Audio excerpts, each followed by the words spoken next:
por un sueño, andar en el ruedo.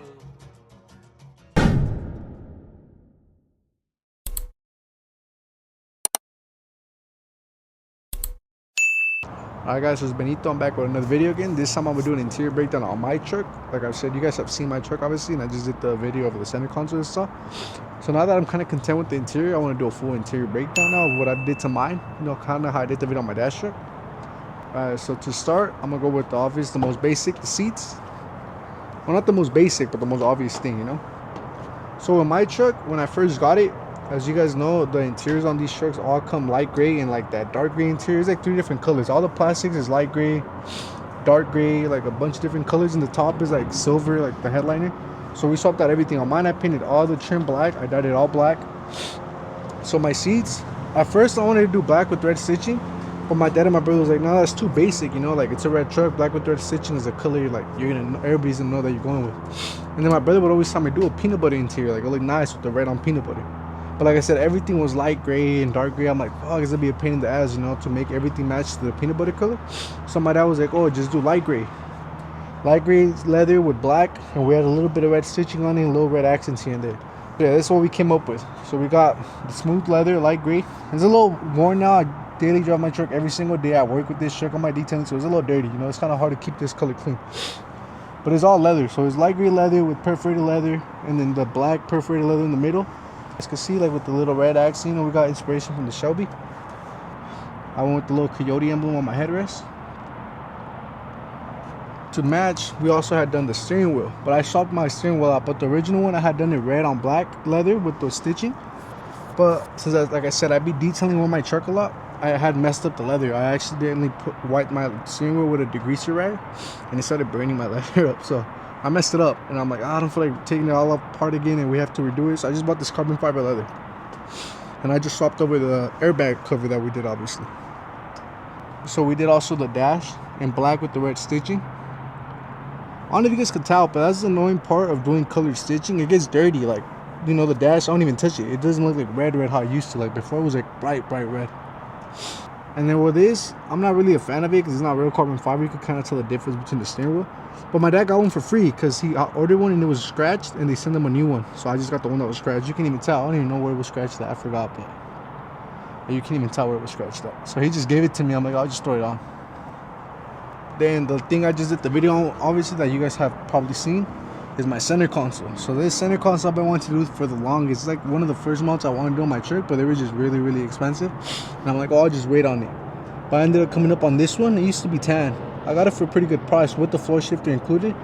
So I just painted the whole thing black, and then we redid the lid in black with red stitching to match the rest of my interior.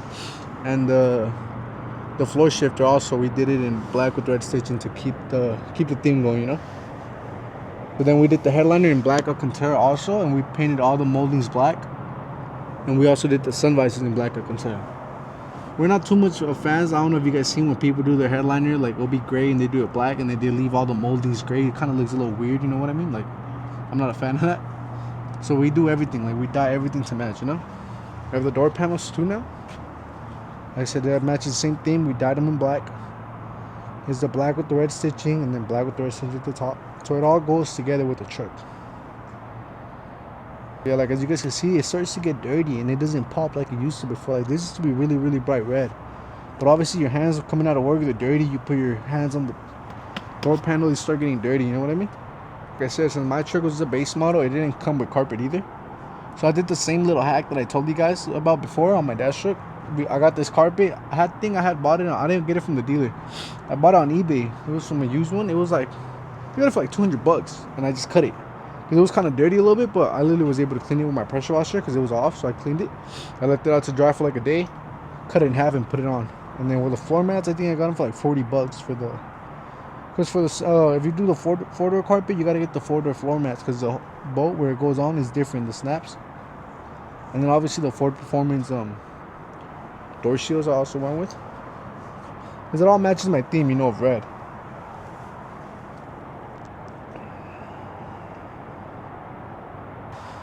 Another thing I did to my truck was instrument cluster, because when I got my truck, it's an XL, it's like the base model. So I had like the tiny little calculator screen. And I came up on this cluster for like $100. One of the homies sold it to me. And it's pretty clean. At least it's not as small as the other one that I had, you know.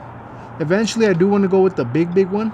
Alright, so like I told you guys, I swapped out my cluster to the 8-inch one. I'm pretty sure this is the 8-inch one because the other one is a 12-inch, I think, the full digital cluster. And the one I had before was like the little small one, you know, the tiny one. So I swapped out to this one because I got it for a good price. I got it for like $100. One of the homies sold it to me. And then I got it installed and programmed by Global Swaps. But as you guys can see, like, it's obviously way better. I don't know if you guys have this on your trucks, maybe. Obviously, if you have the 25 and up, though, it's a big digital cluster. I think the 2026, so they went back to the tiny screen one again. But I mean, I like it way better. You know, it has more stuff. I can put my songs here, you know, everything you want, basically. I have the air pressure light on right now because I think I had too much air on my, because I'm on needles, and I noticed that they were getting balled only from the middle. So I just took out some air on it to see if it'll be better like that, because they were not wasting properly, you know. On the sides were like brand new, and only the middle was like completely bald. So I'm testing out the tire pressure on it right now. But yeah, like, it has more options on these, obviously. I feel like it looks better than the one I had before. And then, well, I went with the shifter too. Like I said, the floor shifter on it, it all works properly up and down. The install was really easy, I'm not gonna lie. And this is, I have the Lariat center console. I have the little door right here, and then right here I have a charging pad, the wireless charging pad. I want to see how I can make it work. I think I just need a harness. I really haven't messed with it too much. Like, the charging right here works, all those cables, but I just haven't figured this out. So I gotta look into it, or I might just take it to Lobo Shops to do it for me, so I could just lay my phone down and it charges on its own, you know. And the other thing I like the most about the center console is because whenever, like, me and my girlfriend go get Starbucks, I always like bringing stuff for my whole family because my siblings are always over too. So we be getting stacked with like 5-6 Starbucks drinks, and then we never have room. So now at least we got 2 more cup holders. So I have these 2 cup holders. Oh yeah, so here's the other 2 cup holders. So now we have 4 cup holders, you know, so it's not a pain in the ass carrying a bunch of them. And then, well, yeah, mine obviously have the little thing. I have all my shit in here now.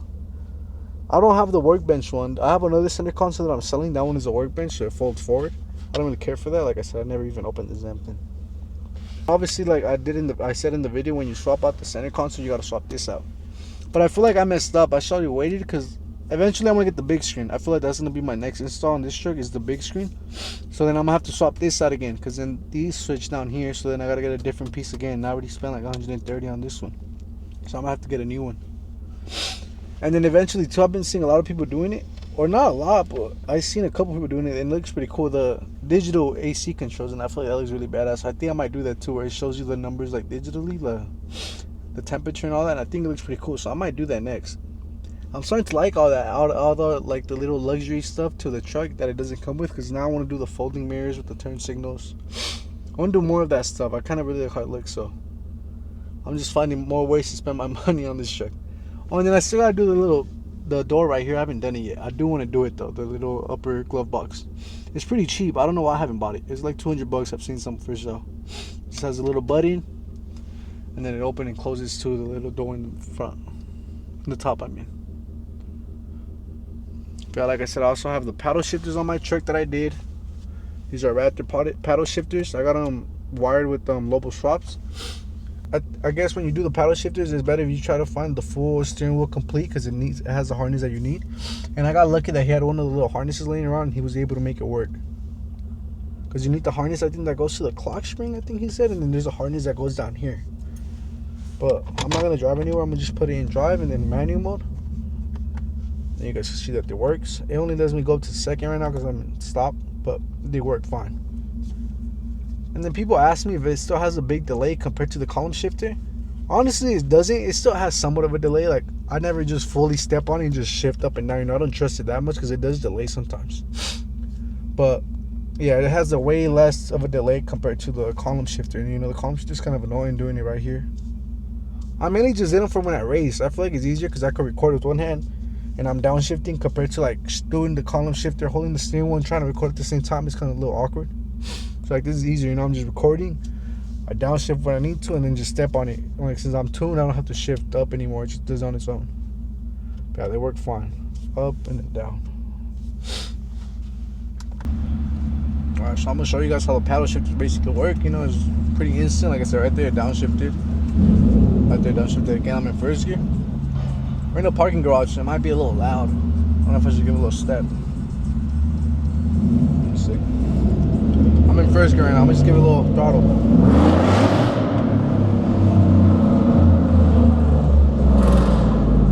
So yeah, like I've said before, I'm pretty sure I've told you guys before, my truck is catless, and I think I'm on a MagnaFlow muffler. Yeah, it is MagnaFlow. So it is pretty loud, especially in a parking garage. Like,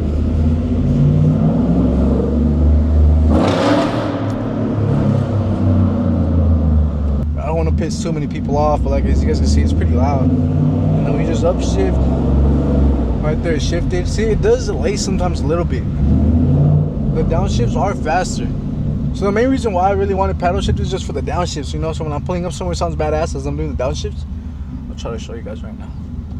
And then obviously the upshifts.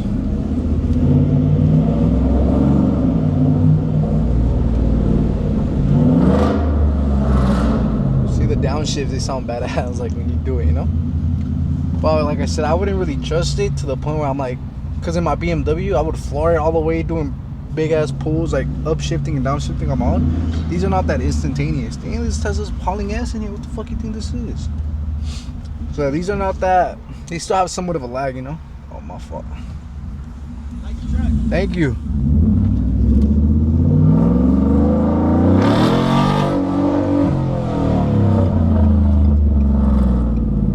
Those kids right there complimenting my truck, so I had to give them a little pull, you know.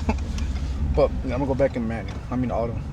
But like I said, the paddle shifters are good, but I wouldn't really trust it like I would in my BMW that I had before. I'm like going crazy, you know, like full throttle, upshifting, downshifting.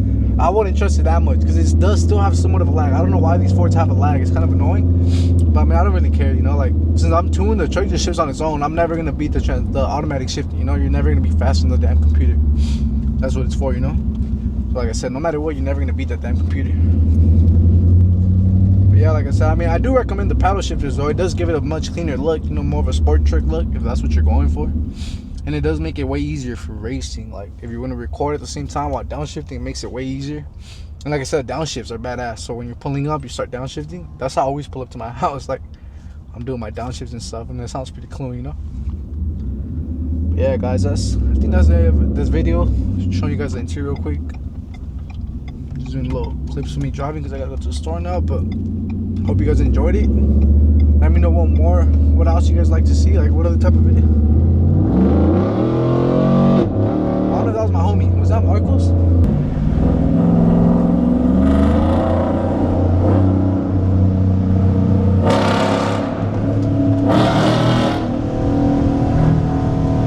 Drop my phone. But yeah, that'll be the end of this video. I just want to do a quick little video, show you guys my interior and stuff. What I have done to it. I think next I've done the exterior or the top 5 mods, but I'll do like a full exterior video, like of my wheels, everything I have on it. And then I did the POV drive of my truck, so you guys know what's in the engine. But I could do in the exterior video, I could do where I show the engine bay and I show you guys everything I've done to it. For my interior, like I said, well, I save a lot of money since I do a lot of stuff myself and we do the interior work ourselves, like the leather.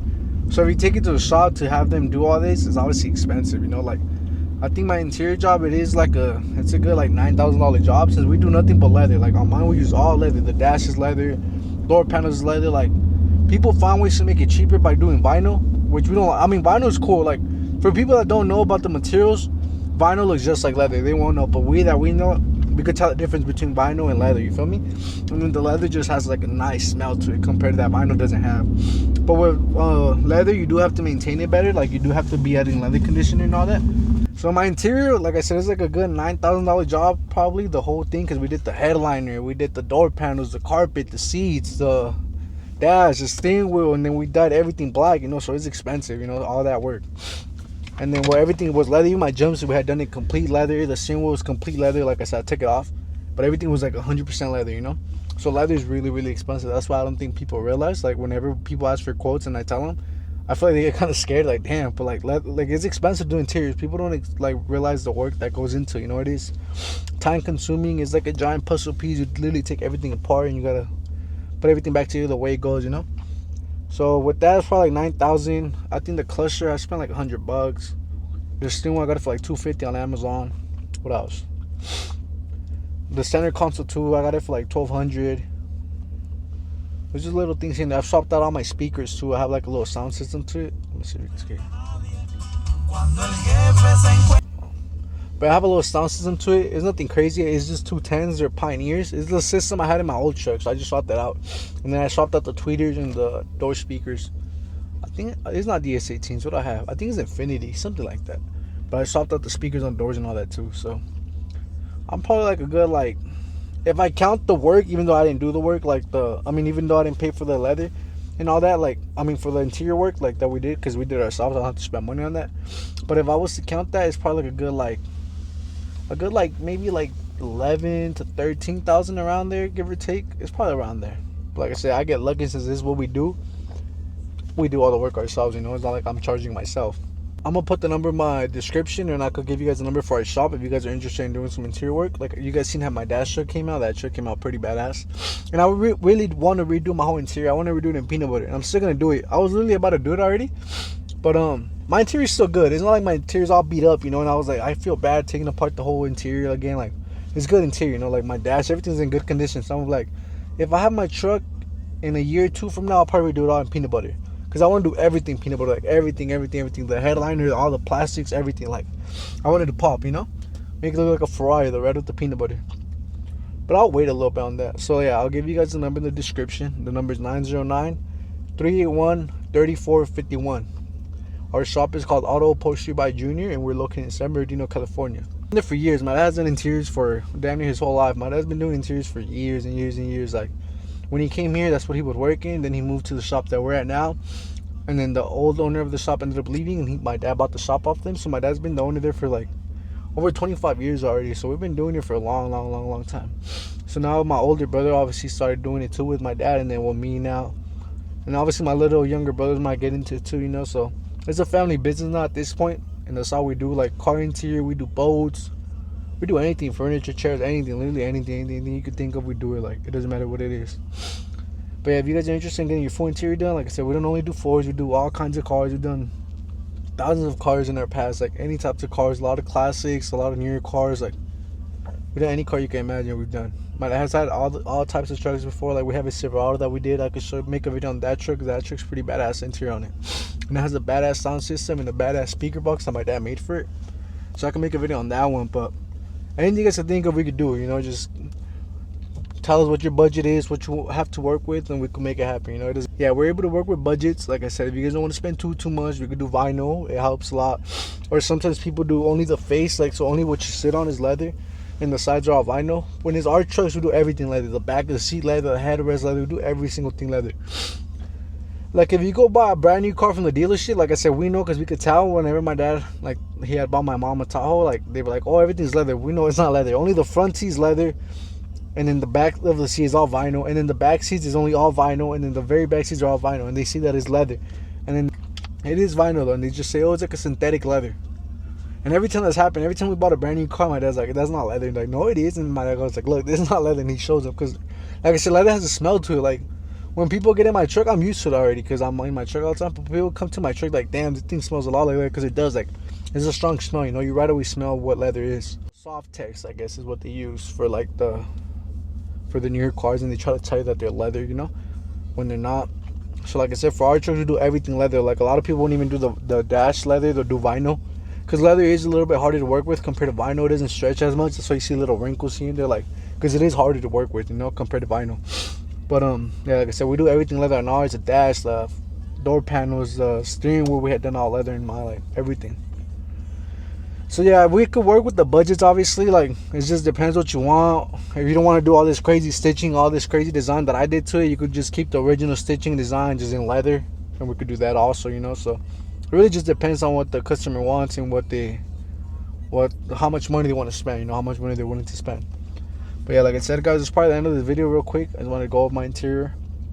I'll make another video on the exterior, and then the engine bay and all that. And then there's me. It's been kind of dead lately because it's been raining a lot here. But it should be already pretty clear, pretty good weather. So I'm going to start popping out to meets again with my homies. I have a homie that got a Silverado, and he's come out in the videos before. He bought a Whipple for it. So I'm probably going to make a video on his Whipple build, because he already has everything he needs. He just has to get it installed already. And I think my brother-in-law is going to put it on for him, so I could record all that process when we take it to get tuned. And I think I've recorded races with him before in the past. I have, and you guys see that I beat him. So now that he has the Whipple, I'll race him again to see how much he'll beat me now, what the difference is, so you guys can see.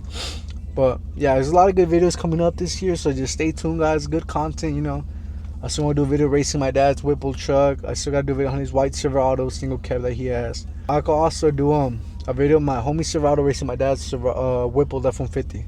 Because my dad's on a stage 1 Whipple tune, so it probably makes like 550, 560 to the wheel. So it should be a pretty good race. I'm not sure how much my homie wants to turn it up, but he did buy all the good parts that he needs. So it just depends with the tune. I don't know how crazy he's going to go with the tune.